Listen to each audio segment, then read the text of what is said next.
Welcome back to Weather Analysis with Mr. CB, Lesson 3 today. Now, I want to start out this lesson with a side introductory note. So, sometimes there's going to be things like this in the lessons where it's just kind of a random thing to think about. But, um, especially in these earlier lessons. And one thing is that oftentimes it can be a little bit confusing at our earlier stage to understand what it means when you're talking about a wind, like let's say a easterly wind. What would that really mean? Sometimes it's easy to mix up if you think that's talking about that it's blowing to the east or coming from the east. And same thing for when we look at those models, like which way is the flag pointing? What does that mean? So it's always going to be where it comes from in both of those situations. So if the flag is pointing to the right, it's saying that wind is coming from the east. And if the wind is called an easterly wind, it's coming from the east. Now, why? Why is this the way that we do it? It's because the whole thing is that we want to know what environment and what conditions these winds are going to bring. So we don't care where they're going. I mean, I guess, and for forecasting purposes, you might, but the whole thing that's going to affect um, what's going to happen is what is it going to bring? So that's why we care about where it's coming from. All right, now let's review latent heat a little bit. We talked about that before. We're going to also talk about a different type of heat here in a second. But latent heat, as a review, is going to be heat that is released or absorbed when water changes phases. Now, we talked about these different phases in the last video and how that the speed of the water molecules will change. But now let's talk about these six phase changes, and we'll put them into two categories. Three that are cooling processes and three that are warming processes. Now, this might seem a little bit strange based on what you'll see here. So let's talk about the cooling processes first. So the letters MES, that was actually the letters of the elementary school I went to. So easy for me to remember. But um, MES, melting, evaporation, and sublimation, are cooling processes. Now you might be like,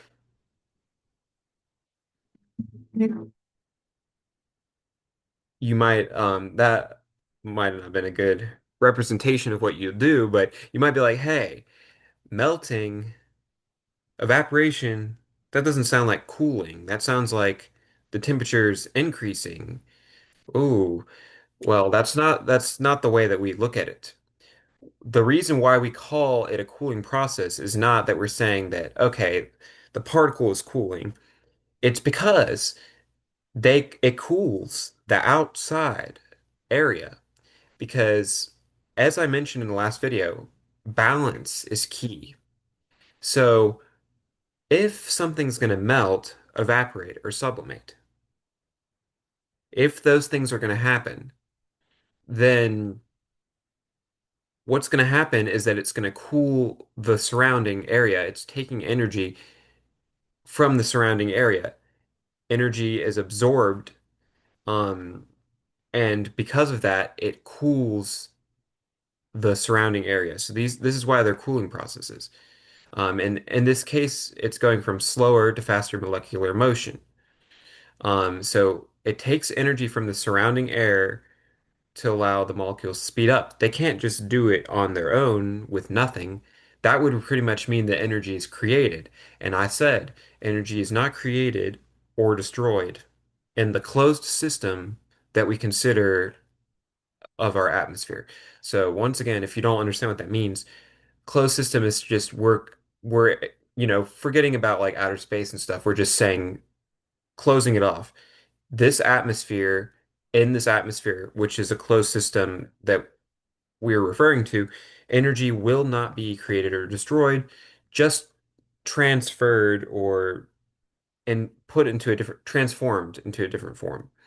So that's why these are cooling processes, because for them to um, when it's taking energy, it's going to cool the surrounding area. Now, freezing, condensation, and deposition are the opposite.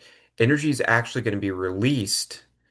The motion is going from faster to slower for the molecules.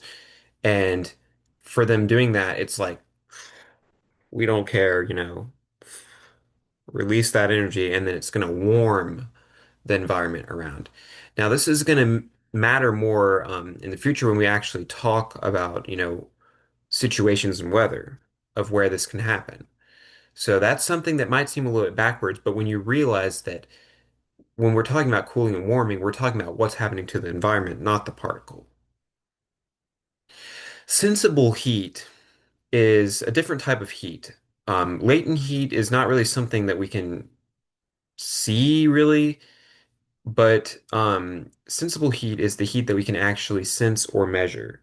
So if you touch a freaking hot pan, oh, I feel that. That's sensible heat. All right. Now, heat that we have can be transferred, and we're going to talk about two ways that it can be transferred. Now, these two ways have to deal with if it's happening vertically or horizontally. If it's happening vertically, this is convection. And from an example that you may see in your everyday life, a pot of water, um, you can see that the bubbles are moving up as they go. And the reason why that is a particle, if it is warmer than its surroundings, it's going to want to rise.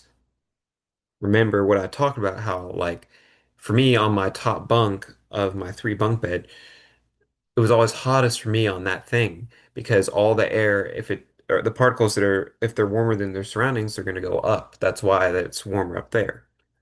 And convection um, is going to be this process of heat transfer that's vertical.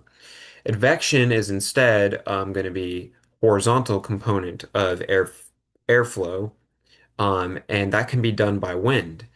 Wind is going to blow horizontally, and also fronts deal with this. Now let's talk about mixing ratios a little bit. So what is a mixing ratio? Well, it is a ratio, as you might expect, and it's the ratio for the mass of water to the mass of dry air. So we're basically saying how much water vapor is there compared to a given dew point. And if we're talking about a saturation mixing ratio, this is going to be a mixing ratio if the air is saturated. So how much water vapor could we have if the air is saturated? And you can see that on this QT log P for where the temperature line intersects with the mixing ratio line. And we're going to talk more about this later. This is really more like basic uh, definitions. But warm air is going to be able to hold more moisture. So the ability to hold moisture will decrease as we go up in altitude. Vapor pressure, so vapor pressure is pressure that is exerted by water vapor. It's also expressed in millibars, just like normal pressure, but this pressure we represent with the letter E. So if we have a pressure of 1,000 millibars with 0 to 4% of water vapor, then the vapor pressure would be 0 to 40 millibars. So it's really saying this is the pressure that we have of that 1,000 millibars that is responsible by water vapor. So that's what we're saying. This is the pressure that is responsible by water vapor. Saturation vapor pressure is going to be the maximum vapor pressure at a certain temperature. And naturally, if there is a higher temperature, there's going to be a higher vapor pressure because temperature and pressure are directly related. So as one goes up or down, so does the other. So they do the same thing, temperature and pressure. Now we're going to talk about two different things. So relative humidity and then dew point temperature. Now these are two different things, but the reason why that we're talking about them like front to back is because a lot of times the way that these are described can be sort of misused where you'll think that the relative humidity, which is expressed as a percentage, is going to tell us how it feels. So how humid is it? And the dew point temperature is going to be an actual temperature like these. But relative humidity is going to be the amount of water vapor compared to how much the air can hold. Um, so that means that it's a percentage. Um, and how it feels isn't going to really be a thing. And I'm going to have an example here in a second. Um, so you'll see what I mean. But first, let's talk about how you could calculate it. You can calculate it using the mixing ratio, where it's going to be um, the mixing ratio divided by the saturation mixing ratio times 100, or the vapor pressure way. You can also do it this way, which you can see back here. It's the vapor pressure divided by the saturation vapor pressure. So once again, you can see these definitions, and if you the basically proportion of these is going to give us a percentage when multiplied by 100. And that's how humidity is going to be calculated. So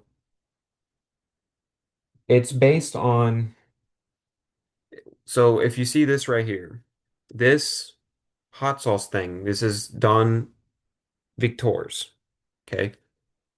This thing, I'm going to say, is 50% full. So if that was the case, um, this is going to represent a low temperature and it's small. This one is going to represent a slightly bigger, see, slightly bigger, higher temperature. So this is a lowest temperature, medium temperature. Then this biggest thing is the highest temperature. So how come? Because more water vapor um, is able to be held in a higher temperature, as we've said before. So all of these are 50% full. So halfway, 50%, relative humidity, 50%, relative humidity, 50%. So what we're saying is basically half of the air that is possible for that temperature is occupied by water vapor. So all th three of those would be a 50% relative humidity. But since they are three different temperatures, they would not all feel the same. This one in total is going to have more. See, like if both of these are halfway full, there's still more water vapor in this one because it's a bigger thing. So though they are the same percent full, this still has more. And because it has more water vapor, that ones, which is the one with the highest temperature, is going to be what feels the most humid. So relative humidity it's not purposeless, but it's not going to tell us how it feels. Dew point temperature is instead going to tell us how it feels because that's going to basically take into account the relative humidity with this equation. So it's going to say, all right, well, we're going to care about what the temperature is instead of just saying like it doesn't matter, because it does. It's another factor that's going to affect how humid it is. So this is the equation that we can use, which is the temperature minus 100 minus the relative humidity divided by 5 is going to be the dew point temperature. And once again, this is the temperature what this is saying is this is the temperature the air must cool to for there to be saturation. Um, and here's how they will feel. So it's going to feel dry the lower that it is, and it's going to feel very humid and not good if it's really high. Because it's saying like all we have to do is get this low for it to be saturated, which it's going to feel humid if that's the case. And it's always lower than the actual temperature. It could never be higher. So if we had an actual temperature of 80 and then the dew point temperature is 75, then it's like we only have to go down 5 degrees for there to be saturation. And to reach saturation, either the temperature can be lowered, like I just said, or you can increase moisture, because that's going to affect this value right here, the RH, which once again is going to be the amount of water vapor um, compared to how much it can hold, which can be expressed by these two ways. So if we look at maps, you can see more how it makes sense to use the dew point temperature to tell us how it is. So you can see this map, this is relative humidity. So we can see that the relative humidity is highest for these blues. So by looking at this, you might be like, okay, it feels really humid right here, I bet. That's what you'd think. But then you switch over to this guy, what? This is the exact same. Look at this. Thursday, 9/04, 2025, 18Z. It's the exact same time, but why does it look way different? That's because that goes back to these sizes, because the temperature, the actual temperature here in Canada is way lower. So though it has a higher relative humidity, that doesn't mean anything because there's a lower temperature. That's not going to mean that it feels more humid. Instead, here, whatever these higher numbers are is going to be where it's more humid. And now it makes more sense to what you'd expect. Look at this, these southern states that we know it's really humid there, or feels really humid. So that's going to be the end of this video. I hope this was helpful to some extent. Thanks for watching.